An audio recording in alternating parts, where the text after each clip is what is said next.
अस्सलामु अलैकुम वरहमतुल्लाहि वबरकातुह। इन्नल हम्दुलिल्लाह नहमदुहु व नस्तईनुहु व नस्तगफिरुहु व नऊज़ु बिल्लाहि मिन शुरूरि अनफुसिना व मिन सय्यिआति अमालिना। मन यहदिहिल्लाहु फला मुदिल्ल लहु व मन युद्लिल फला हादिय लहु व अशहदु अन ला इलाहा इल्लल्लाहु वहदहु ला शरीका लहु व अशहदु अन्न मुहम्मदन अब्दुहु व रसूलुहु सल्लल्लाहु तआला अलैहि व अला आलिहि व सहबिहि व सल्लम तस्लीमन कसीरा। अम्मा बाद, अऊज़ु बिल्लाहि मिनश शैतानिर रजीम। इन तज्तनिबु कबाइरा मा तुनहाउना अन्हु नुकफ्फिर अन्कुम सय्यिआतिकुम व नुदखिलकुम मुदखलन करीमा। सम्मानित मातृमंडলী, আল্লাহ রাব্বুল আলামিনের প্রশংসা এবং প্রিয় নবী সাল্লাল্লাহু আলাইহি সাল্লামের উপর সালাত ও সালামের পর আজ বৃহস্পতিবার 29শে জিলকাদা আমরা শেষ করলাম। আর জিলহজ মাসের প্রথম তারিখের চাঁদ দেখা দিয়েছে আজকের মাগরিবে। এশার সালাতের পরে আমরা আমাদের বিষয়ভিত্তিক আলোচনা শুরু করেছি। 29শে জিলকাদা 1445 হিজরি মোতাবেক 6 জুন 2024। আমাদের গত সপ্তাহের আলোচনা ছিল জাহান্নাম এবং জাহান্নামীর 9 নম্বর পর্ব। বিষয়বস্তু ছিল অস্থায়ী জাহান্নামী হওয়ার 7টি কারণ। গত সপ্তাহে 7টি কারণ বর্ণনা করেছি। আজকে আমরা 13টি কারণ সংক্ষেপে পেশ করব। আর মোট 20টি কারণ অস্থায়ী জাহান্নামী হওয়ার আমরা আমাদের আলোচনা করেই এই আলোচনা সমাপ্ত করব। যদিও জাহান্নামে যাওয়ার আরও অনেক কাবিরা গুনাহ রয়েছে যেগুলি জাহান্নামে যাওয়ার কারণ, শুধু এই 20টিতে সীমিত নয়, বরং 70-এর কিছু বেশি হবে বা 70 বা তার কাছাকাছি হবে যেগুলি কাবিরা গুনাহ। কাবায়ের ওপরে যারা কিতাব লিখেছেন, যেমন ইমাম জাহাবি রহমতুল্লাহর কিতাবুল কাবায়ের রয়েছে, শেখুল ইসলাম মোহাম্মদ আবদুল্লাহ রাহিমাহুল্লাহরও কিতাব রয়েছে। তো ইমাম জাহাবি রাহিমাহুল্লাহ তাতে নিয়ে এসেছেন যে 7টি ধ্বংসাত্মক গুনাহ, কিন্তু কাবিরা গুনাহ 70-এর বেশি। 7-এর কাছাকাছি না, এবং 70-এর বেশি গুনাহ যেগুলো কাবিরা বড় গুনাহ, সেই গুনাহগুলি থেকে তওবা না করে কেউ যদি আল্লাহর কাছে চলে যায় তো আল্লাহ শাস্তি দিতে পারেন। আর সেই শাস্তির বিভিন্ন স্তর রয়েছে, গত সপ্তাহে বলেছি। শাস্তি এক সময় ক্ষান্ত হয়ে যাবে যদি সে মুসলিম মুআহিদ হয়, ঈমান ভঙ্গকারী না হয়, কিন্তু জাহান্নামেও শাস্তি হইতে পারে, সেটা কিছু কাল বা দীর্ঘকাল, চিরকাল হবে না যদি মুসলিম হয়। তাহলে আল্লাহ রাব্বুল আলামিন সূরা নিসার আয়াত নম্বর 31-এ ইরশাদ করেছেন, ইন তাজতানিবু কাবাইরা মা তুনহাউনা আন, তোমরা যদি বেঁচে থাকো হে মানুষ কাবায়েরা কাবিরা গুনাহগুলি থেকে। কাবায়ের কাবিরাতুন বহুবচন, তাহলে কাবায়ের শব্দ কোরআনে কারীম আছে। জি, আরেকটি আয়াত রয়েছে, আল্লাযীনা ইয়াজতানিবুনা কাবায়িরাল ইসমি ওয়াল ফাওয়াহিশ ইল্লাল লাম। যারা জান্নাতি ভালো মানুষ, যাদের মধ্যে ভালো গুণ আছে, তারা কাবিরা গুনাহ থেকে, বড় বড় গুনাহ থেকে বেঁচে থাকে এবং অশ্লীলতা নোংরামি থেকে বেঁচে থাকে। ইল্লাল লাম, তবে ছোটোখাটো ভুল হইতে পারে, ছোটোখাটো ঘর ভালো ভালো মানুষের হইতে পারে, আমার আপনার সবারই হইতে পারে, কারো কম কারো বেশি, যেগুলো সাগিরা বলা হয়। লামাম সাগিরা গুনাহ। সাগিরা গুনাহ দৈনন্দিন যে নেকির কাজ করছেন ওতে কিন্তু মাফ হয়ে যায়, পরিমাণটা আবার বেশি না হয়ে যায় সাগিরা। কাবায়েরা মা তুনহাউনা, তোমরা যদি বেঁচে থাকো কাবিরা গুনাহগুলি থেকে, যেগুলি থেকে তোমাদেরকে নিষেধ করা হয়েছে। কাবিরা গুনাহ যদি আপনার আমার জীবনে না থাকে তো আল্লাহ ওয়াদা করছেন, নুকাফির আনকুম সাইয়্যাতিকুম, তোমাদের সাইয়্যাতগুলি, এখানে সাইয়্যাত মানে সাগিরা গুনাহ। কারণ কাবিরার কথা যখন বলা হইল যে কাবিরা থেকে যদি বেঁচে থাকো, শর্ত, তাহলে তোমাদের সাইয়্যাতগুলি মোচন করে দেবো, মানে ছোট গুনাহগুলি মোচন করে দেব, মুছে ফেলে দেব, নিশ্চিহ্ন করে দেব, কাফারা হয়ে যাবে সেটা। তাহলে বড় গুনাহ থেকে বেঁচে থাকাটা একটা নেকির কাজ। একজন মানুষ জীবনে কাবিরা গুনাহ করেন না, গীবত করে না, চুগলখড়ি করেন না, হারাম খায় না, হারাম জীবনযাপন করেন না, এক কথায় কাবিরা গুনাহ যেগুলো সেগুলোতে বেঁচে যদি থাকে, এইটা একটা ভালো কাজ, ভালো মানুষ হওয়ার পরিচয়, যে সে খুব সতর্ক যেন বড় গুনাহ না হয়ে যায় আমাদের, যেগুলি জাহান্নামে যাওয়ার কারণ। নুকাফির আনকুম সাইয়্যাতিকুম, তোমাদের ছোট গুনাহগুলি আমি মোচন করে দেব, তারপর ওয়ানুদখিলকুম মুদখালান কারীমা, তোমাদেরকে সম্মানজনক স্থানে দাখিল করব। তোমাদেরকে সম্মানজনক জায়গায়, সম্মানজনক জায়গায় কি? জান্নাত। জান্নাতে তোমাদেরকে প্রবিষ্ট করব, জান্নাত দেব। তাহলে কাবিরা গুনাহ থেকে বেঁচে থাকলে আল্লাহ কি দেবেন? ছোটোখাটো ভুল হচ্ছে ওগুলো মাফ করে দেবেন নেক আমলের মাধ্যমে, আর জান্নাত আল্লাহ দেবেন। তাহলে এর বিপরীত অর্থ কি দাঁড়ায়? যে যদি কাবিরা থেকে না বেঁচে থাকো তাহলে জান্নাতে যেতে বাধাপ্রাপ্ত হবে, তোমাদেরকে জাহান্নামে দেব। কিন্তু স্থায়ী জাহান্নামে হবে না যদি ঈমান ভঙ্গকারী কাবিরা না হয়। শিরিক নয়, নামাজ ত্যাগ করা নয়, নাস্তিকতা নয়, জি, বড় মোনাফেকি নয় ইত্যাদি ঈমান ভঙ্গকারী কারণ যেন না হয়, সেহের জাদু নয়। জি, তো এখন আসি 8 নম্বর পয়েন্টে। 7টি আলোচনা করেছি, তাই না? তাহলে 8 নম্বর গুনাহ হচ্ছে জিনা, ব্যভিচার। জাহান্নামে যাওয়ার একটি কারণ হচ্ছে ব্যভিচারে লিপ্ত হওয়া। আর কেউ যদি ব্যভিচারে লিপ্ত হয়ে যায়, আল্লাহ না করে, তাহলে সমাধান হচ্ছে তওবা করে ফিরে আসবে। তওবার যে শর্তগুলি রয়েছে পুরা করে, জীবনেও যেন ওই চরিত্র না থাকে আর ওর ধারে কাছে না যায়। তওবা মানে এই নয় যে মুখে শুধু তওবা পাঠ করলেন, এতে চাল চলনে কোনো পরিবর্তন নেই। আবার কোথাও সুযোগ পেলে আবার অন্য মেয়েদের সাথেও লাইন ঘাট করছে, তাহলে তওবা হয়নি, মিথ্যুক আপনি। তো জেনা করে বিনা তওবায় অথবা মৌখিক শুধু তওবা, অন্তর থেকে তওবা করে ফিরে আসেনি, গুনাহমুক্ত হয়নি, গুনার পর অনতপ্ত লজ্জিত হয়নি, গুনাহ বন্ধ করেনি, আগামী যেন প্রতিজ্ঞা করেনি, এই বদচরিত্র থেকেই গেছে আর ওই অবস্থায় মরে গেছে, তাহলে জাহান্নামে যেতে হবে, দীর্ঘকাল জাহান্নামে থাকতে হবে। আল্লাহ বলছেন ওয়ালা তাকরাবুজ জিনা, তোমরা জেনার কাছেও যেও না। জেনা করো না আল্লাহ বলেনি, জেনার কাছেও যাবে না। তো জেনার কাছে তাহলে জেনা বড় ব্যভিচারের চারিদিকে একটা কি আছে, বর্ডার আছে, সীমানা আছে, ওই সীমানার কাছেও যাওয়া যাবে না। জেনা ব্যভিচারের কাছাকাছি যাওয়া হচ্ছে বেগানা মহিলার সাথে কথা বলা, বেগানা মহিলার সাথে কোথাও সফর করা, একই রিক্সাতে, বান্ধবীর সাথে কলেজ যাওয়া, সিনেমা দেখতে যাওয়া, অথবা নির্জনতা ইত্যাদি ইত্যাদি, তাদের চেহারার দিকে বারবার তাকানো, তাদের সাথে চ্যাটিং করা ইত্যাদি ইত্যাদি। অপ্রয়োজনীয় বেগানা মহিলার সাথে কথা বলা, বেগানা পুরুষের সাথে কথা বলা, বেহায় বেপর্দা চলাফেরা করা বা বেহায় বেপর্দা যেসব চলে তাদের সাথে চলাফেরা, প্রেম করা। আজকাল প্রেম করাকে পবিত্র প্রেম বলা হচ্ছে। এই নোংরাদের কাছে প্রেমও নাকি 2 ভাগে বিভক্ত। পবিত্র প্রেম যদি লুচ্চামি করেন বিয়ে করার উদ্দেশ্যে, লুচ্চামি করে বিয়ে করে নেব, তাহলে হচ্ছে পবিত্র প্রেম। আর যদি আপনি গাদ্দারি করে দেন তো ওইটা নাকি অপবিত্র প্রেম। এটা নাস্তিকদের কথা, এটা সেকুলারদের কথা, এটা ইসলামের শত্রুদের কথা, এটা কাফেরদের কথা। ভালো করে শোনেন, কোন মুসলিম এ কথা বলতে পারে না। যদি বলে তাহলে সে মুসলিম থাকবে না। কিসের মুসলিম তুমি যে নোংরামিকে 2 ভাগে ভাগ করো? নোংরামি আবার 2 ভাগ হয়, পায়খানা 2 ভাগ হয়, একটা পবিত্র পায়খানা, একটা অপবিত্র পায়খানা। বেগানা মেয়ের সাথে রিলেশন, আপনার যোগাযোগ কিসের জন্য? ওই নোংরামের জন্য। এটি হচ্ছে পায়খানার মতো। পায়খানা যেমন 2 ভাগ হয় না, ঠিক তেমনই নোংরামি, জেনা, ব্যভিচার আর তার ভূমিকা হ্যান্ডশেক করা বেগানা মহিলার সাথে ইত্যাদি ইত্যাদি যতগুলি রয়েছে, এগুলো হচ্ছে জেনার কাছে যাও। জেনার কাছেও যাবে না যেগুলো জেনার দিকে নিয়ে যায় ধীরে ধীরে।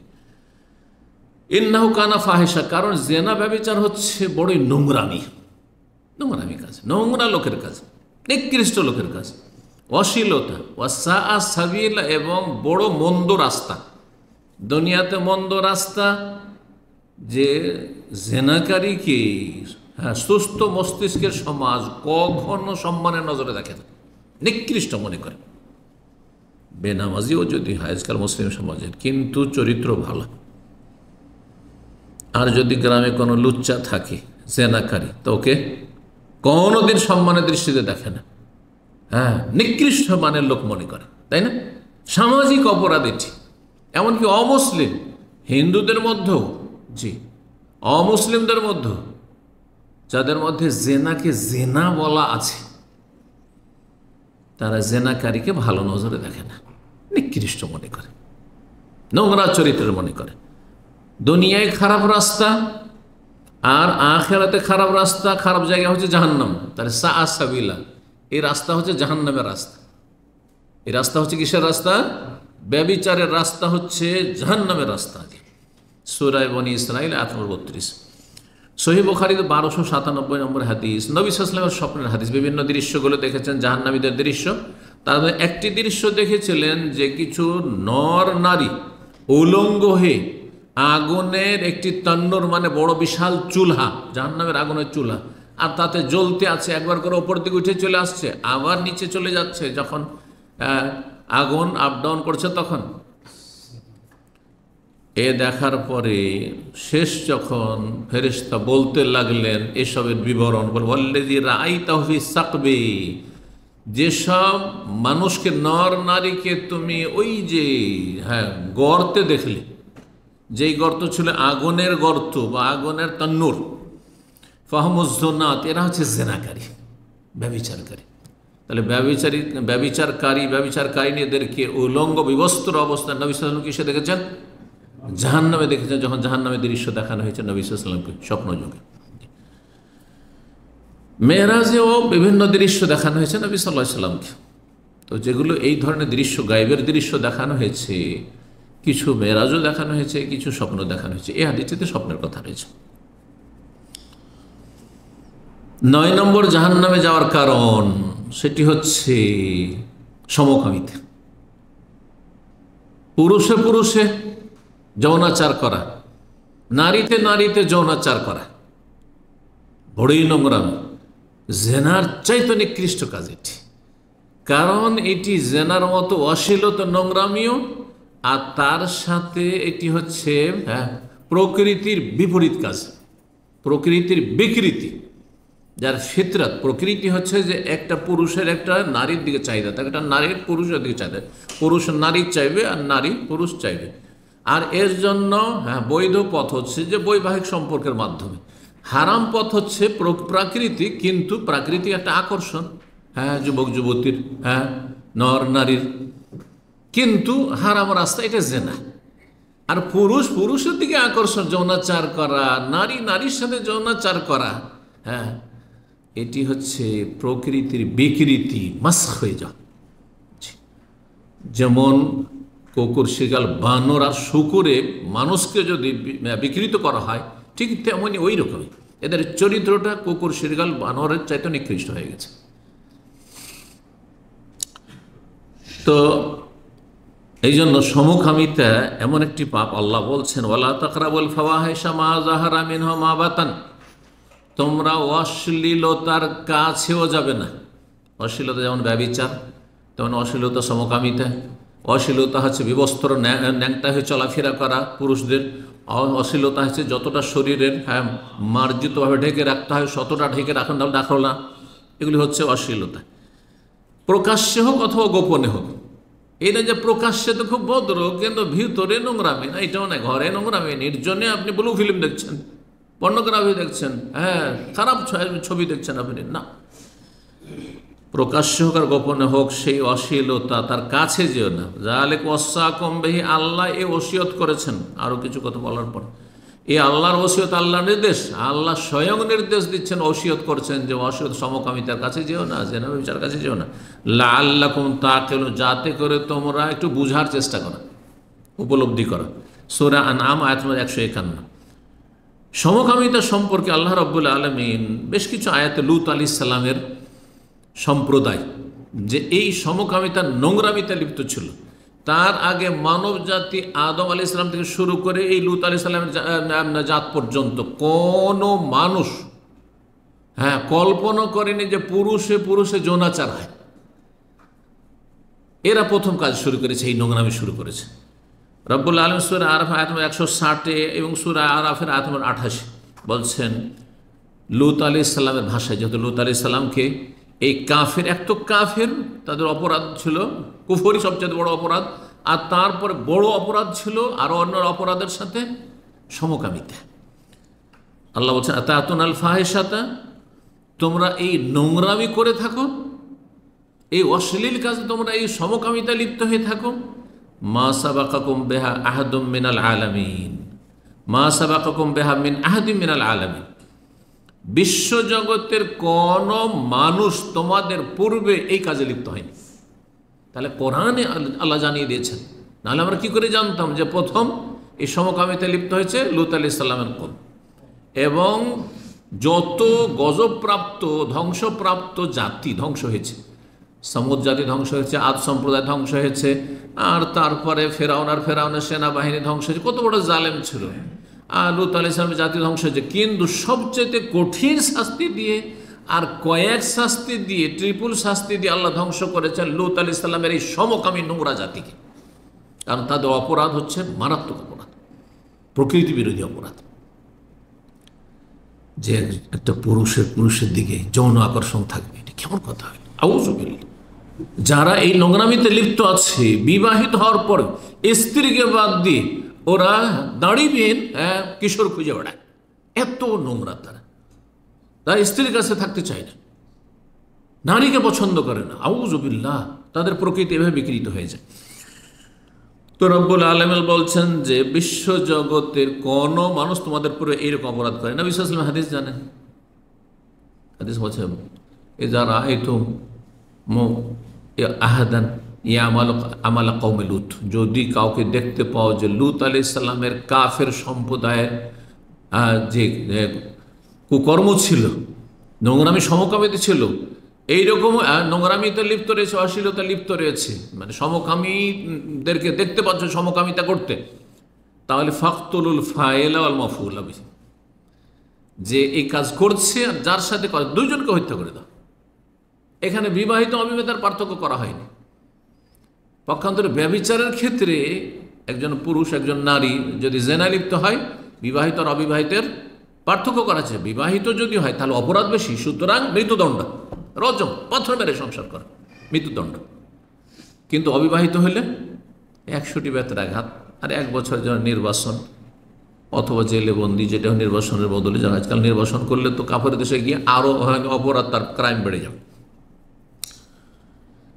তো চিন্তা করুন, জেনার ক্ষেত্রে কিন্তু যারা অবিবাহিত তাদের ক্ষেত্রে শাস্তি হালকা আছে, যে বেঁচে থাকার অধিকার আছে।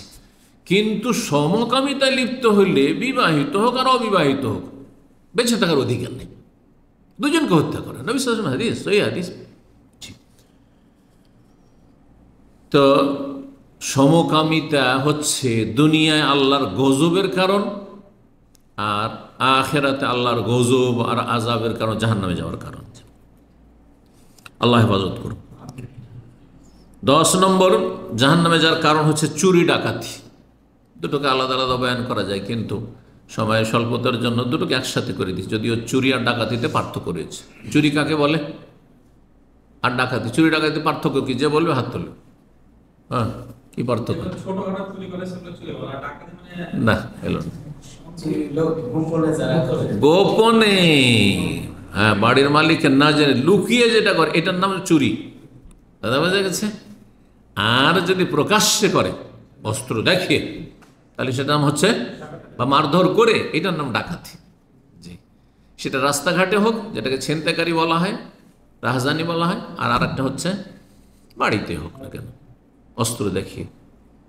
মানুষ জেগে আছে, সবকে ধরে বেঁধে দিল, মারপিট করলো বা হত্যা করে দিল, আর তারপরে ধন সম্পদ সব লুটপাট করে নিয়ে গেলে, এটা ডাকাতি। চুরি ডাকাতি দুটোই জাহান্নামে যাওয়ার কারণ। চোর সামান্য চুরি করেছেন, নবী সাল্লাল্লাহু হাদিস, সূর্যগ্রহণের হাদিস আপনাদেরকে শোনাই, লম্বা হাদিস, তার ওই অংশটুকু শোনাবো।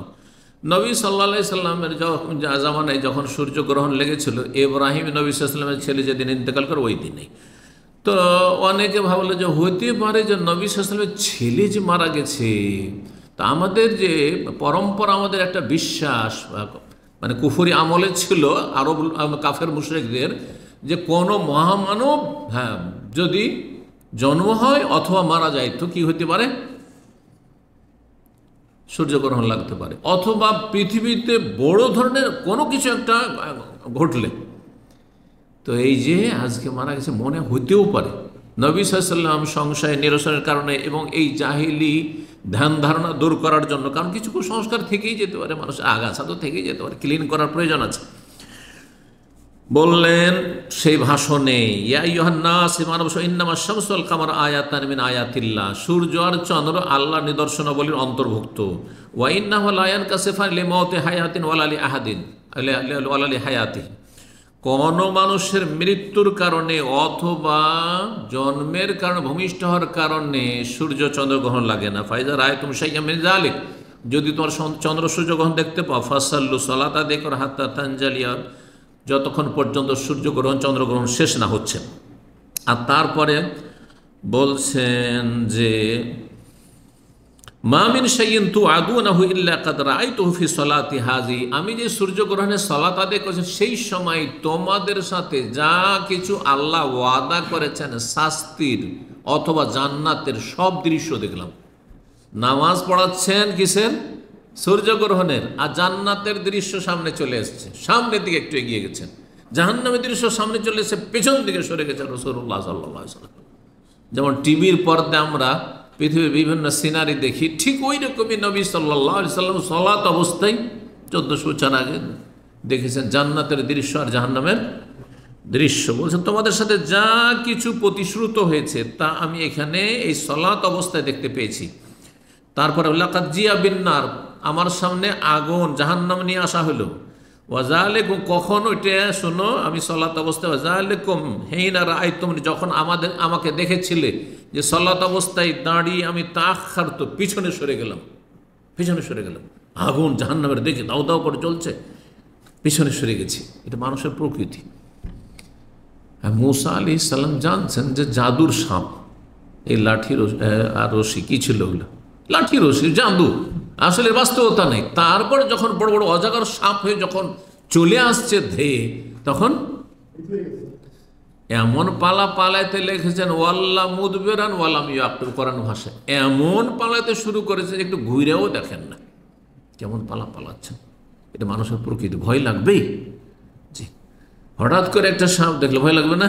সাপ ভয় লাগবে না। তো আমি পিছনে সরে গেছিলাম। মাখাফাতান ইউসিবানি, আমি এই আশঙ্কা, এই ভয় যে আমাকে যেন স্পর্শ না করে আগুন, হ্যাঁ আমার গায়ে যেন আগুন লাগে, জামিল্লা ফিহা হাত্তা রাআইতু ফিহা সাহিব আল মেহজান, জাহান্নামের আগুনে যা দেখলাম তার একটি দৃশ্য হচ্ছে ওই বাঁকা, অগ্রভাগ বাঁকা লাঠিওয়ালা চোরকে দেখলাম। এই যে আজকাল খুতবা দেওয়ার জন্য যে লাঠি ব্যবহার করা হয়, কাছাকাছি এইরকমই লাঠি, কিন্তু এতে তো পুরোটাই ধরেন আপনার বেত থাকছে অথবা কাঠ থাকছে, তাই না? ওতে হ্যাঁ প্রাচীন যুগ কী হয়তো, একটা কাঠের লাঠি আছে আর তার অগ্রভাগে লোহা লাগানো আছে, ধারালো লোহা লাগানো আছে। তো এই লোহা লাগানো লাঠি নিয়ে একজন কি করত, হজের মৌসুমে ভিড় ভাড়ে চলাফেরা করত। আসলে চোর সে, আসলে চোর। আর তারপরে দেখতে যে কারো ঘাড়ের ওপর একটা কাপড় আছে, ওই কাপড় চুরি করতো শুধু। হ্যাঁ, এটা জামা ঘাড়ে দিয়ে, আগেকালে গরিব মানুষরা কী করতে জানেন, গেঞ্জি গায়ে দিয়ে, হ্যাঁ বরযাত্রী যেত গেঞ্জি গায়ে দিয়ে, আর একটা জামা, আমরা ছোটোকালে দেখছি একটা জামা, গ্রামাঞ্চলে যারা কৃষি কাজ করতো সবার বাড়িতে জামা থাকতো না, তখন একটু সচ্ছল যারা পরিবার তাদের কাছ থেকে জামা কাপড় ধার নিয়ে যেত, এখন জামা কাপড় ধার নিয়ে গেছে, যদি ব্যবহার করে ময়লা করে আবার ধুয়ে দিতে হবে, তো ওই ঘাড়ে করে নিয়ে যেত। আর নিয়ে যাওয়ার পরে আর পরের জামা তো নিয়ে গিয়ে তারপরে একটু হয়তো ওই মজলিসে যখন বসছে একটু ব্যবহার করলো তো করলো না, তো গাড়ি করে নিয়ে ফিরে চলে আসলো। বুঝতে পারছেন? তো এইটাই যদি আজকে থেকে 40-50 বছর আগে এরকম অবস্থা থাকে, এত অভাব থাকে মানুষের, এরকম অবস্থা থাকে, তাহলে 1400 বছর আগে মানুষ গাড়ি করে হয়তো কাপড় চোপড় নিয়ে আছে। এ করতো কি, ওর ওই যে আঁকড়াটা আছে ওর এতে লাঠিতে, ওইটা লাগিয়ে দিত, ঠিক করে লাগিয়ে দিল, ভিড় ভাড়ে, তারপরে ওতে বেঁধে গেল কাপড়টা, তো নিয়ে টান দিল, আর তারপরে নিয়ে হ্যাঁ আউটসে মধ্যে। এইভাবে কাপড় চুরি করতো মানুষ, হাজিদের কাপড় চুরি করতো। তাহলে বোঝা গেল যে এমনি চুরির চাইতে হাজিদের যদি কেউ চুরি করে তাহলে সে মারাত্মক অপরাধী চোর। জি, জাহান্নামে সামান্য এইসব কিছু চুরি করতো। ইয়াজুর কুসবাহু ফিন্নার, সে তার নাড়ি ভুঁড়িকে জাহান্নামে নিয়ে টানা হাঁচড়া করছে, নাড়ি ভুঁড়ি বেরিয়ে গেছে আর নাড়ি ভুঁড়ি নিয়ে সে টানা হাঁচড়া করছে। আল্লাহু আকবার। ঘটনা কি ছিল? বলছে কানা ইয়াসরিকুল হাসে, হাজিদের চুরি করতো, বেমেহজানিহি, তার এই অগ্রভাগ বাঁকা বিশিষ্ট লাঠি নিয়ে। এই লাঠি দিয়ে কি করতো? সে চুরি করতো। ফাইন ফতেন আলাহু, যদি টের পেয়ে গেল, যারে এটা টান দিল কে, টের পেয়ে কালা ইন্নামা তাআল্লাক বিমাজি, ও সরি সরি, দুঃখিত, আমার এতে লেগে গেছে, আমি খেয়াল করিনি ভাই। ওয়াইন গোফেল আনহ, আর যদি উদাসীন হয়ে গাফিল থেকে গেল, জাহাবাবি, তাহলে সে কাপড় চুরি করে নিয়ে উধাও হয়ে গেল। পকেট মাররা এরকমই করে, হাত ঢুকিয়ে দিয়েছে, আর তার ভাই হট করে ধরেন, ও ভাই ও ভিড় ভাড়ে খেয়াল করেনি, ভুলে গেছে। হ্যাঁ জি, সহিহ মুসলিম 1508 নম্বর হাদিস।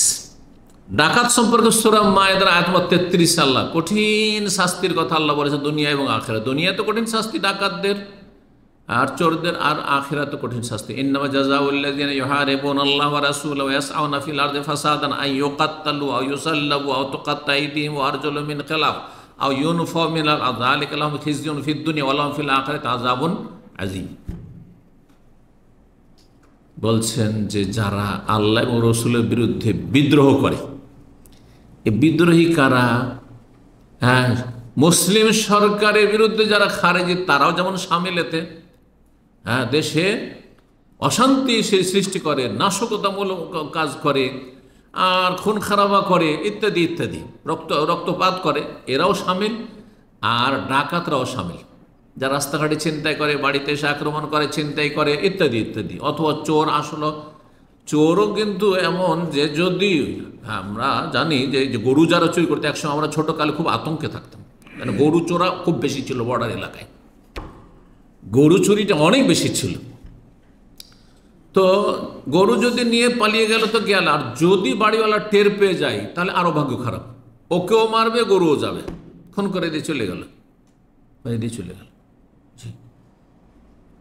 ওয়াসআউনা ফিল আরদি ফাসাদান, পৃথিবীতে যারা ফাসাদ সৃষ্টি করে, অশান্তি সৃষ্টি করে, বিপর্যয় সৃষ্টি করে, বিশৃঙ্খলা করে, তাদের শাস্তি, দুনিয়ার শাস্তি আইয়ুকাত্তালু, হয় তাদেরকে হত্যা করা হবে, মৃত্যুদণ্ড।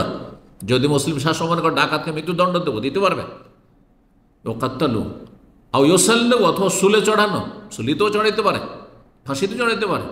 আও ইউনফাউ মিনাল আরদ, অথবা দেশ থেকে তাদেরকে তাড়িয়ে দিতে পারে, দেশের নাগরিকত্ব ক্যান্সেল করে দিতে পারে, যে এসব চোর ডাকাতকে রাখবো না, হ্যাঁ এসব জঙ্গিদেরকে রাখবো না, করতে পারে। আও ইউনফাউ মিনাল আরদ যালিকা লাহুম খিজয়ুন ফিদ দুনিয়া, এটি হচ্ছে দুনিয়ার লাঞ্ছনা, দুনিয়ার শাস্তি।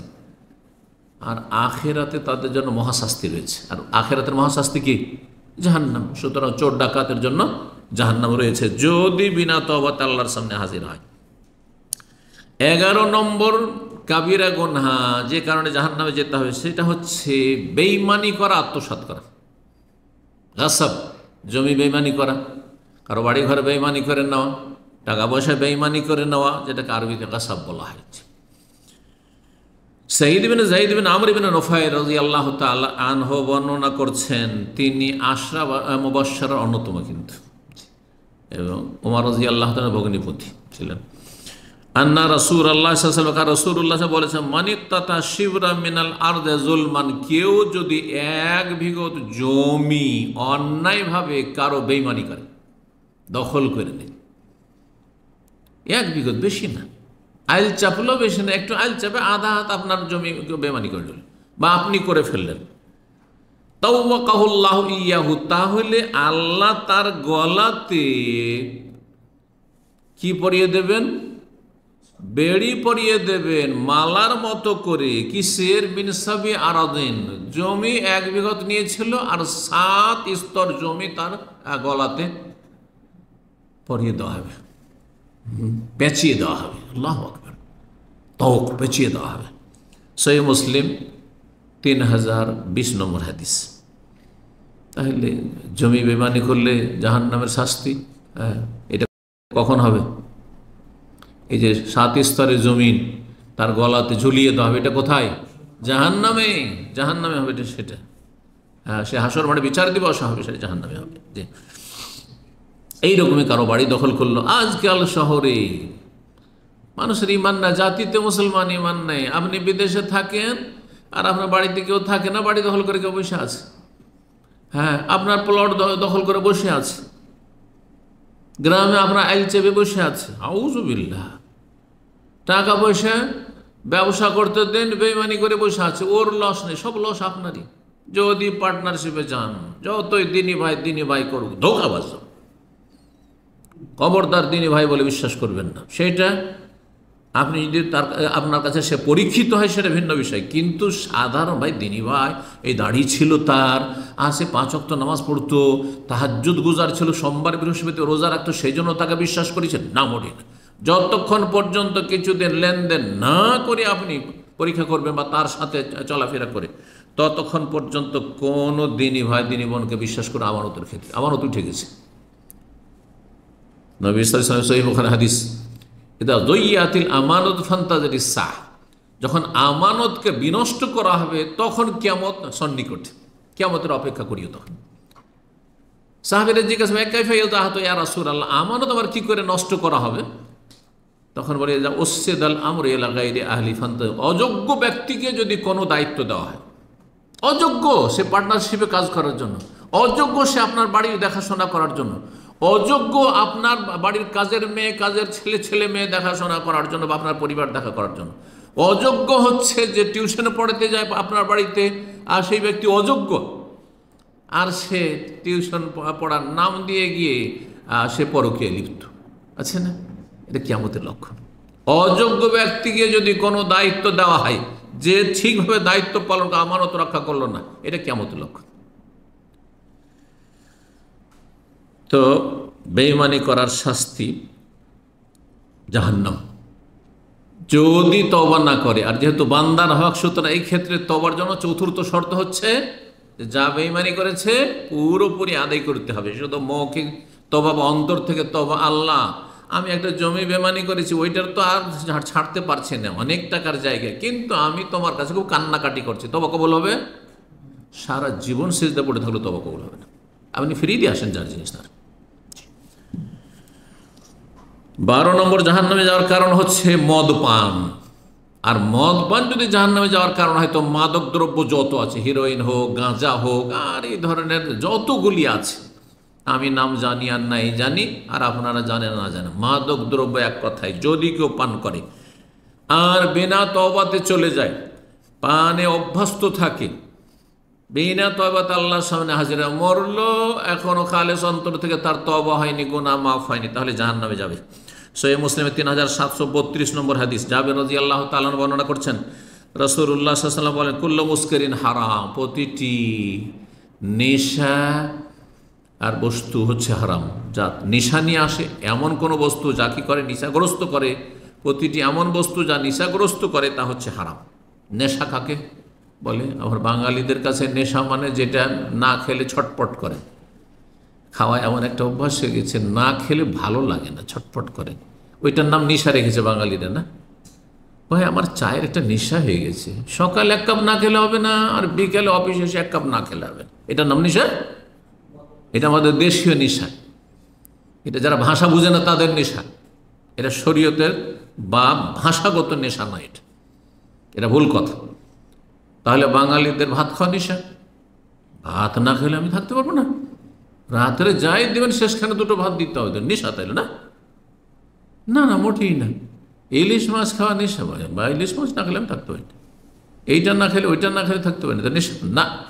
নেশা হচ্ছে যে আল খামরু মা খামার আল আকল, নেশা হচ্ছে যেটাতে মানুষের বিবেককে কি করে দেয়, ঢেকে নেয়, বিবেক আর কাজ করে না, সে মাতাল হয়ে যায়, মাতাল হয়ে যায়। জি, তো যাতে নেশা, সেটা মদ অথবা এ মদের মতো মাদক দ্রব্য যেগুলি। ইন্না আলাল্লাহি আযজা ওয়া জাল আহদান, আল্লাহর পক্ষ থেকে এই ওয়াদা রয়েছে, লিমান ইয়াশরাবুল মুসকির, যে নেশা ওয়ালা বস্তু বা নেশাগ্রস্তকারী বস্তু পান করবে, আইয়াসকিয়াহু মিন তিনাতিল খাবাল, তিনাতুল খাবাল নহর থেকে আল্লাহ তাকে পান করাবেন। দুনিয়াতে মদ খেয়েছিল, আখিরাতে তিনাতুল খাবাল নহর থেকে পান করাবেন। কালু ইয়া রাসূলুল্লাহ, সাহাবী হে আল্লাহ, সমা তিনাতুল খাবাল, তিনাতুল খাবাল আবার কি জিনিস? কালা আরাকু আহলিন নার, জাহান্নামীদের রক্তপুঞ্জ আর ওসারা তো আহলিন নার, বর্ণনাকারী ওসারা বলেছেন। ওসারা মানে হচ্ছে শরীর থেকে যেগুলো নিংড়িয়ে রক্ত আর পুঁজ বেরোচ্ছে যখন জ্বলছে তখন সেগুলি পান করাবেন। আল্লাহু আকবার। তার মানে জাহান্নামে জ্বলতে থাকবে আর তাদের খাদ্য পানি হবে কি? এই রক্তপুঞ্জ, জাহান্নামীদের রক্তপুঞ্জ, এই মদখোরদের। 13 নম্বর জাহান্নামে যাওয়ার কারণ হচ্ছে যে কোনো জুলম অত্যাচার, যে কোনো রকমের জুলম অত্যাচার হোক না কেন, সেটা আর্থিক জুলম হোক আর সেটা শারীরিক হোক, মানসিক টর্চার হোক, মানসিক হোক, যেভাবে হোক না কেন জুলম অত্যাচার।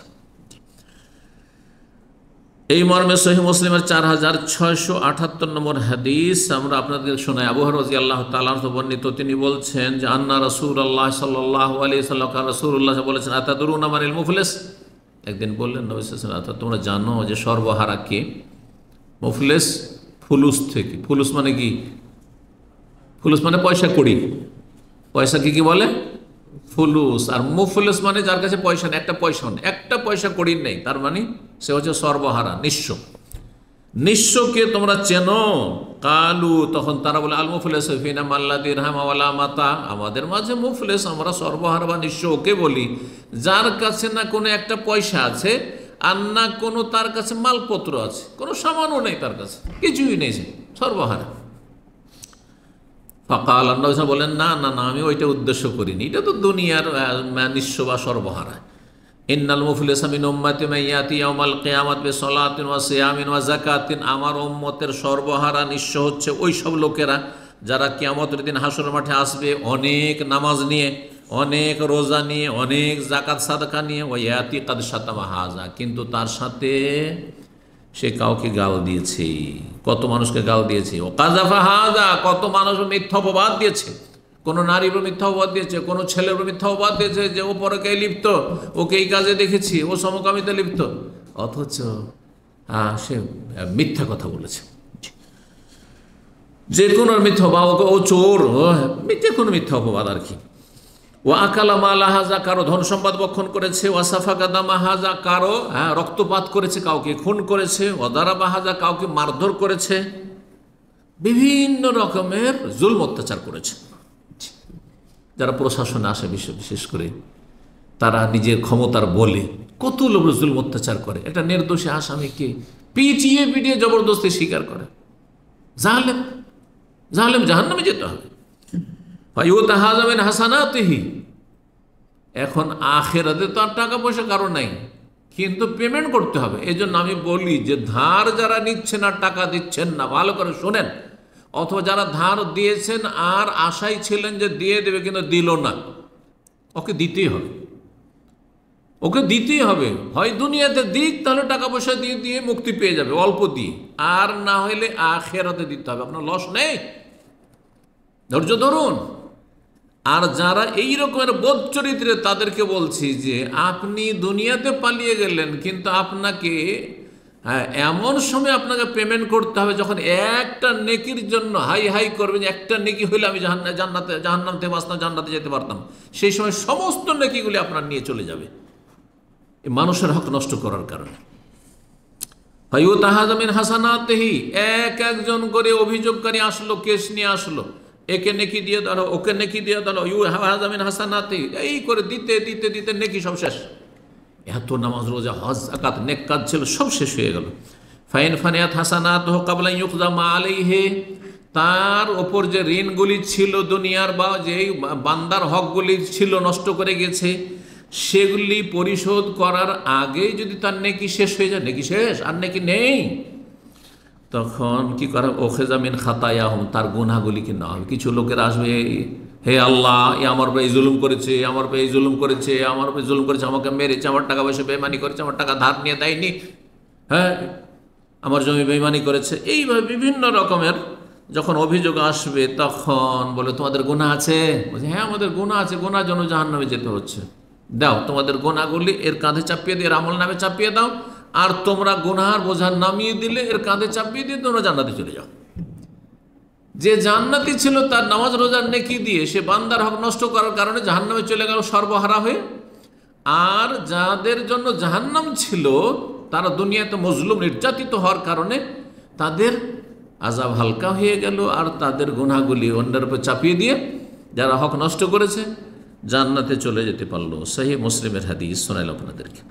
সূরা আনাম আয়াত নম্বর 21, সূরা ইউসুফের আয়াত নম্বর 23, সূরা কাসাস আয়াত নম্বর 37, তিনটি আয়াতে তিন জায়গায় ইন্নাহু লা ইফলিহুজ জালিমুন, জালেম কখনো সফল না, কোথাও সফল না, দুনিয়াতেও সফল না আর আখিরাতেও সফল না। জান্নাতে সফল কিনা? তো যে সফল না সে জাহান্নামী না? এই আয়াত তো প্রমাণ করে যে জালেম জাহান্নামে যাবে। জালেম বিনা তওবায় আর মানুষের হক থেকে মুক্ত না হয়ে যদি দুনিয়া থেকে চলে যায় তো জাহান্নামে যেতে হবে, কারণ সে সবসময় ব্যর্থ, সফল না। ইন্নাহু লা ইফলিহু, কোনোদিন মুক্তি পাবে না। ফালাহ মানে কি? মুক্তি। জালেম কখনো মুক্তি পাবে না। আল্লাহ রাব্বুল আলামিন যেন আমাদেরকে জালেম আর মাজলুম হওয়া থেকে রক্ষা করে। কেউ যেন আমাদের জুলুম না করতে পারে আর আমাদের দ্বারা কারো যেন জুলুম না হয়। 14 নম্বর জাহান্নামে যাওয়ার কারণ হচ্ছে ঘুষ খাওয়া বা ঘুষ দেওয়া। ঘুষখোর এবং যে ঘুষ দেবে উভয় জাহান্নামে যাবে, এই মর্মে হাদিস রয়েছে। তাবরানীতে হাদিসটি রয়েছে এবং তারগিব তারহিবও রয়েছে। আর রাশি ওয়াল মুরতাশি ফিন্নার, রাশি আল মুরতাশি, যে দেবে ঘুষ আর যে মুরতাশি যে গ্রহণ করল নিল, উভয়ে জাহান্নামে যাবে। এই হাদিস। অন্য হাদিসে রয়েছে লানত রয়েছে রাশি আর মুরতাশি, ঘুষখোর এবং ঘুষ দাতা উভয়ের ওপর লানত রয়েছে। আর কাবিরা গুনহাতে লানত হয়। দুটি লানতের যেমন হাদিস রয়েছে, জাহান্নামে যাওয়ার সম্পর্কেও হাদিস রয়েছে। এই ছিল জাহান্নামে যাওয়ার একটি কারণ। কিন্তু ঘুষ কাকে বলে? ঘুষ যদি আপনার ন্যায্য অধিকার নয় তারপরে নেওয়ার চেষ্টা করছেন সেটি, তাহলে সেটার নাম ঘুষ। আর যদি আপনার নিজ ন্যায্য অধিকার আদায় করার জন্য দিতে হয়, না দিলে হচ্ছে না, তাহলে সেটা ঘুষ নয়। কিন্তু আমাদের দেশীয় ভাষায় ঘুষ মানে, ধরেন আপনার পাসপোর্ট নিতে হবে আর পাসপোর্টের জন্য ইন্সপেকশন আসছে, তাদের কিছু টাকা না দিলে ব্যাড রিপোর্ট দিয়ে দিবে, আপনার দেবে না আপনার পাসপোর্ট। হয়তো কথা বোঝা গেছে? আপনার জমি জায়গার দলিল পত্রের ব্যাপার স্যাপার আছে আর ভূমি অফিসে গিয়েছেন, কাজ করে দিবেন অফিসার যতক্ষণ পর্যন্ত কিছু পয়সা না, ন্যায্য অধিকার আপনার, তাকে সরকার বসিয়ে রেখেছে কাজের জন্য, কিন্তু ঘুষখোর হারামখোর, তার জন্য হারাম, কিন্তু আপনার জন্য হারাম না, কারণ আপনি ন্যায্য অধিকার নেওয়ার জন্য।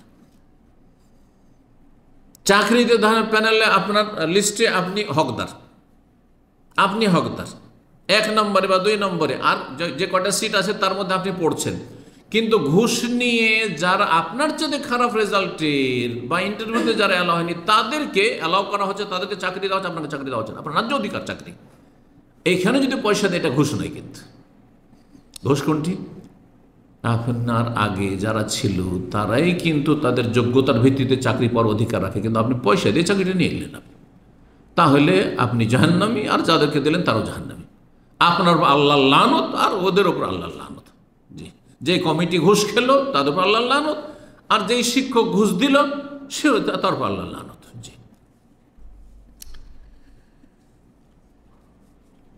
15 নম্বর জাহান্নামে যাওয়ার কারণ হচ্ছে মিথ্যা শপথ করা বা মিথ্যা সাক্ষী দেওয়া। দুটো আলাদা আলাদা, কিন্তু কাছাকাছি হওয়ার কারণে দুটোকে একসাথে করে দিল সময় স্বল্পতার জন্য। মিথ্যা কসম যদি কেউ করে, ধরেন এমন একটা অপরাধ করেছে, চুরি করেছে মোবাইল, হ্যাঁ, বা কারো স্বর্ণ, হ্যাঁ, রুমমেট চুরি করেছে, এখন দেখছে যে আমার সন্দেহ করতে লেগেছে, তো আমি কী করবো? তুই কসম করে যদি বলতে পারিস, হয়তো ধার্মিক কসমের গুরুত্ব আছে, কিন্তু ওর গুরুত্ব নেই, চোরের গুরুত্ব নেই কসমের। আর যেই ব্যক্তির চুরি হয়েছে সে হয়তো কসমের গুরুত্ব বুঝছে, আল্লাহর নাম দিয়ে কসম দেবো তাকে, তো বিশ্বাস করে নেবো যদি কসম করে নিস, তো ঠিক আছে, আল্লাহর কসম আমি চুরি করিনি, অথচ চুরি করেছে, জাহান্নামে যাবে সে। একে আরবিতে হাদিসের ভাষায় ইয়ামিনে গমুস বলা হয়। ইয়ামিন মানে কসম, শপথ, আর গমুস মানে ডুবিয়ে দেওয়া। কিসে ডুবিয়ে দেওয়া? জাহান্নামে ডুবিয়ে দেবে কেউ যদি মিথ্যা কসম করে। কেউ মিথ্যা কসম করে, যেখানে অপরাধ করেছে আর তারপরে কসম করে সে মুক্ত হয়ে গেল, এইটা জমি তার নয়, আল্লাহর কসম এটা আমার, জাহান্নামে যাবে। এক তো বান্দার হক নষ্ট করলো, হ্যাঁ, ওই বেঈমানি করলো, আরেকটা হচ্ছে কসমের কারণে। তো একজনের জাহান্নামে যাওয়ার জন্য কয়েকটা কারণ হইতে পারে। এইরকম মিথ্যা সাক্ষী সম্পর্কে রাসূলুল্লাহ সাল্লাল্লাহু আলাইহি ওয়াসাল্লাম কঠিন শাস্তির কথা বলেছেন। এমনি সাধারণ মিথ্যা কথা বলা আর মিথ্যা সাক্ষী দাও, দুটো অনেক পার্থক্য রয়েছে। মিথ্যা সাক্ষীর মাধ্যমে আপনি 9কে 6 করে দিলেন, দোষীকে নির্দোষী করে দিলেন, আর নির্দোষীকে দোষী করে দিলেন আপনি। জি, ভালো মানুষকে অপরাধী বানিয়ে দিলেন। এইরকমই কসম করা নবী সাল্লাল্লাহু আলাইহি সাল্লাম দুই জামরার মাঝখানে হজে বিদায় হজে ছিলেন, আর বললেন এই হাদিসটি, মানিকতাতা মালা আখি বিয়ামিনিন ফাজেরা, কেউ যদি নিজের মুসলিম ভাইয়ের অথবা কোনো মানুষের, এই হকের ক্ষেত্রে কিন্তু অমুসলিম মুসলিম সমান, অর্থাৎ টাকা পয়সা কোনো মুসলিমের যেমন আপনি যদি ধার নেন ফিরিয়ে দিতে হবে যেমন গুরুত্ব রাখেন, তেমন অমুসলিমেরও আমানতের ক্ষেত্রে, এইসব আখলাক চরিত্রের ক্ষেত্রে মুসলিম অমুসলিম সমান। কিন্তু কোন ব্যক্তির ধন সম্পদ যদি কেউ বেঈমানি করে, বেয়ামিনিন ফাজেরা, মিথ্যা শপথ করে, আল্লাহর কসম এই জমিটা আমার, আল্লাহর কসম আমি ওর কাছে টাকা ধার নেইনি, লেখাপড়া নেই, ভিসার জন্য টাকা দিয়েছে, অনেক আজকাল এরকম করছে, এমনি মৌখিক দিয়ে দিয়েছে, কসম করে নিল না আমি নিনি। যদি এমনটা করে ফালিয়াতাবাওয়া মাকআদাহু মিনান নার, সে যেন জাহান্নামে তার স্থান তৈরি করে নিক, জাহান্নামে তার জায়গা তৈরি করে নিল নিজেই। ওয়ালিউবাল্লিগ শাহিদুকুম গায়বাকুম, তোমাদের যারা উপস্থিত আছে তারা যেন অনুপস্থিতকে পৌঁছে দেয় এই কথাটি। যা মিথ্যা কসম করে যদি কেউ কারো বেঈমানি করে তাহলে জাহান্নামে যেতে হয়। মুসনাদ আহমদে এবং মুস্তাদরাক হাকিম হাদিসটি রয়েছে, ইমাম হাকিম হাদিসটিকে সহিহ বলেছেন। 16 নম্বর জাহান্নামে যাওয়ার কারণ হচ্ছে বিচার বিভাগে অবিচার করা। যারা বিচার বিভাগে আছেন, সে আদালতের বিচার হোক, সরকারি আদালতের বিচার হোক, কোর্টের বিচার হোক, অথবা সামাজিক বিচার সালিস হোক, বিচার সালিস করতে গিয়ে আপনি ম্যাটারটাকে, বিষয়টাকে জানলেন না, ব্যাস আপনার আগে থেকে টার্গেট তৈরি আছে যে একে জিতাবো একে হারাবো, একে জিতাবো একে হারাবো। গ্রামের যেগুলো গ্রাম্য সালিস হয়, কিন্তু আগে থেকে তারা ফাইনাল করে নেয়। কিছু মণ্ডল মাতব্বর আছে, কিছু নেতা মাথা, মেম্বার চেয়ারম্যান প্রধান থাকে, এরা কি করে, এর আগে থেকে ফয়সালা ডিসাইড করে যে কি করতে হবে। রে আগে যুক্তি হয়ে গেছে যে এই বেটাকে একে না, একে শাসাইতে হবে, একে পানিশমেন্ট করতে হবে। অথচ বেচারা মজলুম, হ্যাঁ বেচারা অসহায়, বেচারা ন্যায্য অধিকার, তাকে এমন করলো, লাঞ্ছিত করে ছাড়লো, অথচ সে কোনো দোষ করেনি। আর যে দোষী ছিল তাকে জিতিয়ে দিল, জাহান্নামে যেতে হবে। জানার চেষ্টাই করলো না বিষয়টি, অথবা জানার পরে অন্যায় করলো, দুই ব্যক্তি। এই জন্য বিচারপতি 3 রকমের, 2 রকম বিচারপতি জাহান্নামে যাবে, আর 1 রকম বিচারপতি জান্নাতে যাবে, তাদের ফজিলত রয়েছে। এই মর্মে হাদিস রয়েছে, বুরাইদা ইবনে হুসাইব রাদিয়াল্লাহু সাহাবী বর্ণনা করছেন যে আন্নান নবী সাল্লাল্লাহু আলাইহি ওয়াসাল্লাম বলেছেন, আল কুদাতু সালাসুন, বিচারপতি হচ্ছে বা বিচারক হচ্ছে 3 রকমের। ওয়াহিদুন ফিল জান্নাহ, 1 রকমের বিচারক জান্নাতে যাবে। ওয়া ইসনানি ফিন নার, 2 রকমের বিচারক জাহান্নামে যাবে। ফাআম্মাল্লাযী ফিল জান্নাহ, জান্নাতে কোন বিচারক যাবে? ফারাজুলুন আরাফা, যেই ব্যক্তি সত্যটা যাচাই করলো, জানলো বিষয়টা কি, তদন্ত করলো। তাহলে সঠিক তদন্ত হইতে হবে। যারা তদন্ত বিভাগ আছেন, ওয়া কাযাবি, এবং সঠিকটা জানার পরে সেই অনুযায়ী, সত্য অনুযায়ী ফয়সালা করলো। ওয়ারাজুলুন আরাফাল হাক্কা, আরেকজন লোক সত্যকে জানলো, ফাজারা ফিল হুকমে, কিন্তু বিচার করতে গিয়ে জুলম করে ফেললো, সে জাহান্নামে যাবে। আর রাজুলুন কাযালিন নাস আলা জাহল, আরেকজন লোক বিচার করলো, আরেকজন বিচারপতি বিচার করলো, কিন্তু বিষয়টা দেখলোই না, ঘুষ খেয়ে নিয়েছে একজনের, সুতরাং তাকে কি করতে হবে? মুক্ত করতে হবে। আর যার ঘুষ পায়নি তাকে হারাতে হবে, কেসে তাকে পরাজিত করতে হবে। ফাহুয়া ফিন্নার, এও জাহান্নামে যাবে। আবু দাউদ, তিরমিজি, ইবনে মাজার হাদিস এবং ইমাম হাকিম হাদিসটিকে সহিহ বলেছেন। 17 নম্বর জাহান্নামে যাওয়ার কারণ হচ্ছে প্রতারণা করা, ধোঁকা দেওয়া। জি, আর বিশেষ করে সেই ধোঁকা দেওয়া যদি শাসকের বা নেতার হয়, অভিভাবকের হয়, অধীনস্থদের সাথে। শাসক দুর্নীতি করছে আর ক্ষতিগ্রস্ত করছে দেশের জনগণকে, অথবা এলাকার যে দায়িত্বশীল রয়েছে, মেম্বার রয়েছে, চেয়ারম্যান রয়েছে, প্রধান রয়েছে, অথবা যে সমাজপতি রয়েছে, অথবা বাড়ির মালিক পর্যন্ত। এই হাদিসটা সবাইকে, সর্বস্তরের মালিককে সামিল। এমনকি প্রতিষ্ঠান যারা কর্মস্থলে আছেন, আপনাদের যারা ম্যানেজার আছে, সুপারভাইজার আছে, ফোরম্যান আছে, তারাও এতে সামিল। যদি এই ক্ষেত্রে কি করে, ধোঁকাবাজি করে, প্রতারণা করে, অথবা দুর্নীতি করে, কল্যাণ করল না, হিতাকাঙ্ক্ষী হলো না, এমন কিছু আচরণ করলো যেটা জনগণের জন্য কল্যাণকর নয়। এমন অভিভাবক যে স্বামী বা বাড়ির মালিক, সে এমন কিছু করলো যেটা স্ত্রীর কল্যাণও নয়, ছেলে মেয়ের কল্যাণ, তাদের অকল্যাণ করলো, অমঙ্গল করলো, জাহান্নামের দিকে ঠেলে দিলেন। স্ত্রী বড় পর্দানাসীন ছিল, বিয়ে করে নিয়ে আসেন তখন, কিন্তু আপনি অসৎ, বন্ধু বান্ধব আসতে লাগলো, না তোকে আসতে হয় বন্ধুদের সামনে, না হইলে আমার মান ইজ্জত চলে যাবে। অনেকে করছে কিন্তু দিনদার ধার্মিক মেয়েকে নিয়ে আসছে, আর তারপর বন্ধুরা আসলে তাদের সাথে একাকার করে দিচ্ছে, তাদের সামনে এসে আপ্যায়ন করতে হবে, খাবার পরিবেশন করতে হবে, আর এইসব করতে গিয়ে সেই মহিলার চরিত্র খারাপ হয়ে গেল। ছেলে মেয়েদেরকে মিশনারি কাফেরদের স্কুল কলেজে লেখাপড়ার জন্য দিল, আর তারপর ছেলে মেয়েগুলো নাস্তিক হয়ে গেল, বেদিন সেকুলার হয়ে গেল, ধর্ম ত্যাগ করলো, বেদিন হয়ে গেল, আল্লাহ পরকাল সম্পর্কে সন্দিহান হয়ে গেল, অবিশ্বাসী হয়ে গেল। তাহলে জাহান্নামে যেতে হয় এরকম বাপকে, এরকম মাকে, এরকম দায়িত্বশীলকে, হ্যাঁ, এইভাবে এইরকম স্বামীকে। জি, বহু উদাহরণ হতে পারে।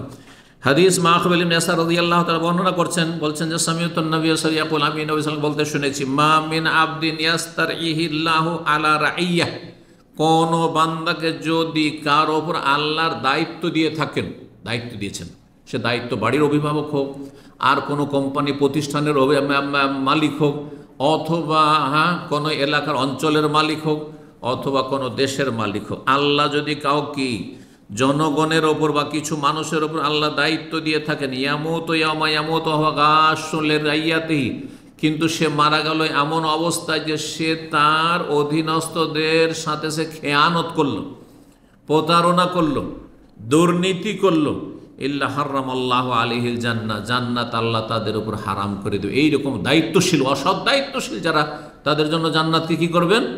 হারাম করে দেবেন। তাহলে আপনার স্ত্রী, আপনার ছেলে মেয়ে প্রাকৃতিক অবস্থায় ছিল, খুব ভালো দিনদার ছিল, কিন্তু আপনার কারণে ছেলে মেয়েগুলো খারাপ হয়ে গেল, স্ত্রী খারাপ হয়ে গেল, তাহলে আপনাকে জাহান্নামে যেতে হবে। জি, এইরকমই কর্মচারী, এরা ভালোই কাজ করছিল, সততার সাথে কাজ করছিল, কিন্তু তাদের উপরে জুলম অত্যাচার করলেন, তাদের হক নষ্ট করলেন, তাদের খেয়ানত করলেন, তাদের ভালো কল্যাণ করলেন না, আপনি হিতাকাঙ্ক্ষী হইলেন না, এসবকেও সামিল। এইরকমই দেশের যারা রাষ্ট্রনায়ক বা বিভিন্ন রাষ্ট্রীয় দায়িত্ব রয়েছে, তারা যদি যথাযথ নিজ দায়িত্ব পালন না করে, যার ফলে দেশ আরও খারাপ হয়ে চলে যাচ্ছে, আরও খারাপ হয়ে চলে যাচ্ছে, তাহলে তাদের উপর এমনটাই হবে। যেমন নবী সাল্লাল্লাহু আলাইহি ওয়াসাল্লাম হাদিস, সহিহ বুখারী মুসলিমের হাদিস, মুত্তাফাক আলাইহি, বুখারী মুসলিমের হাদিস।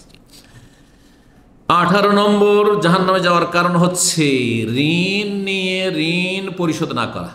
টাকা পয়সা নিলেন, কর্জা নিলেন, আর তোর দেওয়ার কথা নেই, দেওয়ার কথা নেই, না চাইলে তো দেবেন না, আর চাওয়ার পরেও দিচ্ছেন না। আজকাল অধিকাংশ ভাইরা যারা দিবেও, তারা তাদের মধ্যে ত্রুটিটা বলছি, ও তো চাইনি এখন, তার মানে ওর দরকার নেই। আপনারই দরকার টাকা পয়সা, না ওর দরকার নেই, ও চাইতে হবে অভদ্র, তাহলে দেবেন আপনি। জি, শোনেন ভালো করে, সহিহ মুসলিমের 3498 নম্বর হাদিস, আব্দুল্লাহ ইবনে আমর ইবনে আস রাদিয়াল্লাহু তাআলা আনহু বর্ণনা করছেন, আন্না রাসূলুল্লাহ সাল্লাল্লাহু আলাইহি ওয়াসাল্লাম, রাসূলুল্লাহ সাল্লাল্লাহু আলাইহি ওয়াসাল্লাম বলেছেন, কি বলেছেন? ইউগফারু লিশ-শাহীদি কুল্লু যামবিন ইল্লা দাইন, আল্লাহর রাস্তায় যে শহীদ হয়েছে, রক্ত দিয়েছে, জীবন দিয়ে দিয়েছে, প্রাণ দিয়েছে, তার সব গুনাহ মাফ হয়ে যাবে এই শাহাদাতের মর্যাদার কারণে, কিন্তু ঋণের গুনাহ, কর্জার গুনাহ মাফ হবে না। মানুষের টাকা পয়সা নিয়ে রেখেছে আর দেয়নি, এই গুনাহ মাফ হবে না, কারণ এটা বান্দার হক। আল্লাহর হকগুলো আল্লাহ মাফ করে দেবেন। আল্লাহর হক যত বড় অপরাধ করুক না কেন, আল্লাহ মাফ করে দেবেন, যদি সে কাফের মুশরিক না হয়। তাহলে মুসলিম ফরজ ত্যাগ করেছে, বিভিন্ন কাবিরা গুনাহে লিপ্ত হয়েছে, আল্লাহ মাফ করে দেবেন, কারণ আমার হক, আমার রাস্তায় সে জীবনটাকে কোরবানি করেছে, সুতরাং আমি মাফ করে দিলাম।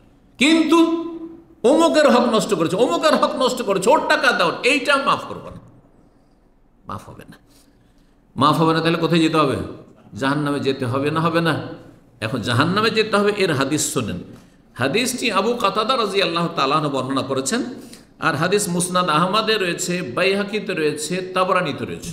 হাদিসটি হাসান, নির্ভরযোগ্য হাদিস। হাদিসের ঘটনা হচ্ছে যে একজন সাহাবী মারা যায়, আর তার ওপর কর্জা ছিল, কত টাকা জানেন? কত টাকা চিন্তা করুন, মাত্র 2 দিরহাম। দিরহাম এক রৌপ্য মুদ্রা, স্বর্ণ না, রৌপ্য মুদ্রা।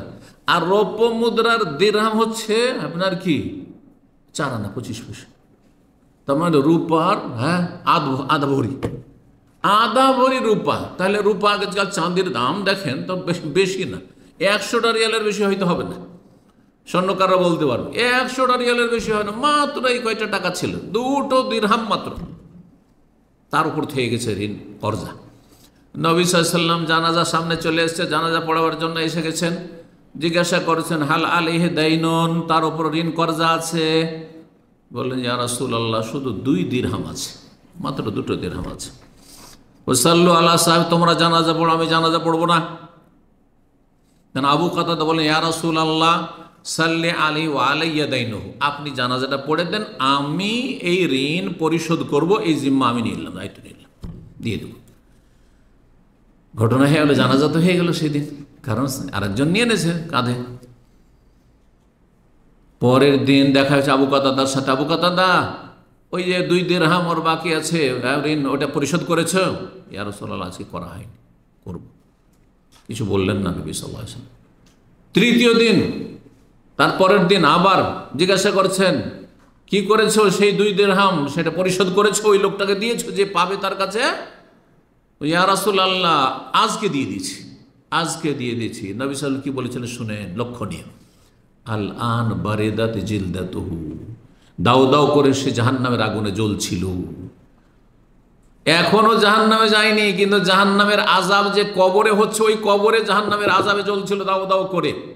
আর এখন যে তুমি পেমেন্ট করেছো 3 দিন পরে, তখন তার শরীরটার আগুন নিমালো আর ঠান্ডা হইল। বারিদা বার্দ থেকে, বার্দ মানে তো বুঝছেন, মানে ঠান্ডা হওয়া, জিলদুন মানে চামড়া, শরীর, তার শরীরটা এখন ঠান্ডা হইল আগুনটা নেমে গিয়ে। আল্লাহু আকবার।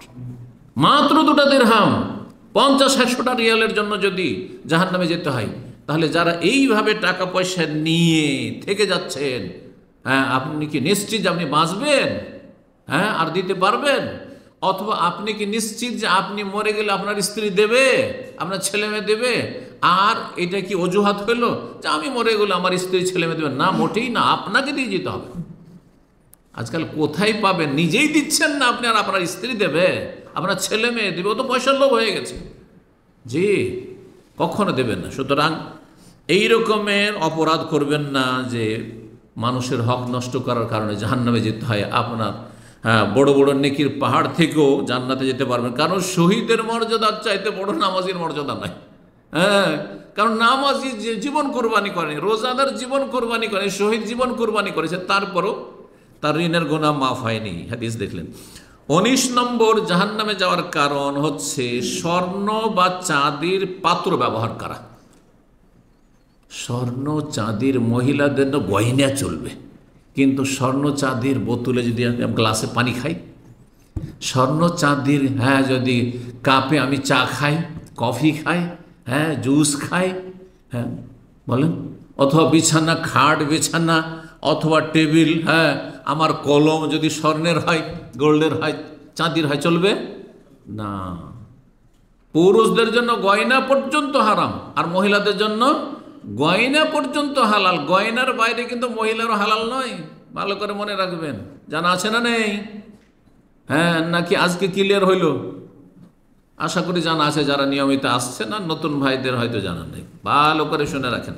জি, তো যদি কেউ স্বর্ণ চাঁদির পাত্র ব্যবহার করে খাওয়ার ক্ষেত্রে, পানীয়র ক্ষেত্রে, উম্মে সালামা রাদিয়াল্লাহু তাআলা আনহা বর্ণনা করছেন, নবী সাল্লাল্লাহু আলাইহি ওয়াসাল্লাম বলেছেন আল্লাযী ইয়াশরাফি আনিয়াতিল ফিদ্দাতে, কেউ যদি রূপা চাঁদির বর্তনে পান করে, ইন্নামা তুজার ইউজারজিরু ফি বাতনিহি নারা জাহান্নাম, তাহলে জাহান্নামের আগুন তার পেটে ঢুকাইল।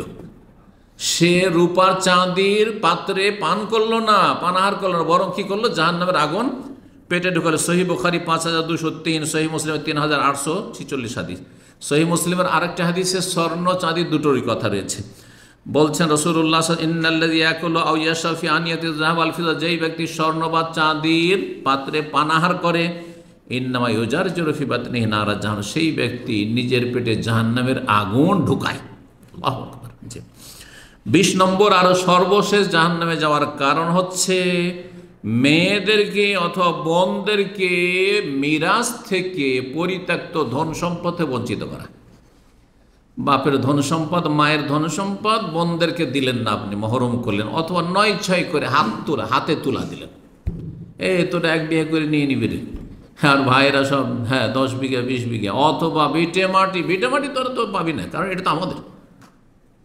আজকাল যতই মুসল্লি দেখেন আমাদের দেশে, যেটা ভিটামিটি মাটি অথবা দোকানপাট অথবা দামি দামি জায়গা রোড সাইডে, এগুলো পজিশন আছে, এগুলো কোটি কোটি টাকার সম্পদ, সেগুলো কার জন্য? ছেলেদের জন্য, পুরুষদের জন্য, আর মহিলাদের জন্য ওই মাঠে ঘাটে হাত তোলা তোকে দিয়ে দেবো 1-2 বিঘা, ওইটি নিয়ে নিস। আউযুবিল্লাহি মিনাশ শাইতানির রাজিম।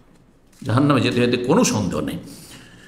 বোনদেরকে বঞ্চিত করা, বাপ মা ঠিকই ছিল, বলছে আমরা মারা যাওয়ার পরে ভাগ ঠিকভাবে করে নিবে, কিন্তু গায়ের জোরে বোনদেরকে বঞ্চিত করে দিল, তোরা নিবি না নিবি না। অনেকে তো বাপ মা যখন অসুস্থ হয় তখন তাদের কাছ থেকে আগে দলিল করে নেয়, টিপসই নিয়ে নেয়। জি, আউযুবিল্লাহ। জাহান্নামে যাওয়ার কারণ কোরআন স্পষ্ট ভাষায় আল্লাহ বলছেন, সূরা নিসার আয়াত নম্বর 11 থেকে নিয়ে 14 পর্যন্ত মিরাসের আয়াতগুলি রয়েছে, মাসাইলগুলি রয়েছে। শুরু করেছেন ইউসিকুমুল্লাহু ফি আওলাদিকুম লিযাকারি মিসলু হাযিল, আল্লাহ তোমাদেরকে ওসিয়ত করেছেন, আল্লাহর ওসিয়ত, এইভাবে ভাগ করবে। আল্লাহ নিজে ভাগ করে দিয়েছেন, কিন্তু ভাগ কারো ওপর ন্যস্ত করেননি যে তোমরা ইনসাফ করবে, তোমাদের বিবেক দিয়ে কাজ করবে, এমন কথা বলেননি। বরং আল্লাহ নিজেই ভাগ বন্টন করে দিয়েছেন। ছেলেকে 2 মেয়ের সমান, মানে মেয়ের দ্বিগুণ দেবে, আর তারপরে শুধু মেয়ে হলে 1 জন হলে কত, 2 জন বা ততোধিক হলে কত, ইত্যাদি এসব বর্ণনা করার পরে আরও কিছু মাসাইল, স্বামী স্ত্রীর কত পাবে, স্ত্রী স্বামীর কত পাবে, কোন অবস্থায় কত পাবে, ছেলে মেয়ে থাকলে কত পাবে, ছেলে মেয়ে না থাকলে কত পাবে, ইত্যাদি এসব বর্ণনা করার পরে আল্লাহ কি বলছেন শেষখানে শোনেন, তিলকা হুদুদুল্লাহ, এ হচ্ছে আল্লাহর সীমানা, আল্লাহর বর্ডার নির্ধারণ করা রয়েছে। ওয়া ইউতিল্লাহ ওয়া রাসূল, যে আল্লাহ এবং রসুলকে মানবে আর যারা এই বর্ডারের লক্ষ্য রাখবে, বর্ডারের হেফাজত করবে, ইউদখিলুহু জান্নাতিন তাজরি মিন তাহতিহা আল-আনহার, তাদেরকে আল্লাহ এমন জান্নাত দেবেন যেই জান্নাতের নিম্ন দেশে নহরসমূহ প্রবাহিত রয়েছে, সেখানে চিরকাল থাকবে। এটি হচ্ছে মহা সাফল্য, যালিকাল ফাউজুল আযীম।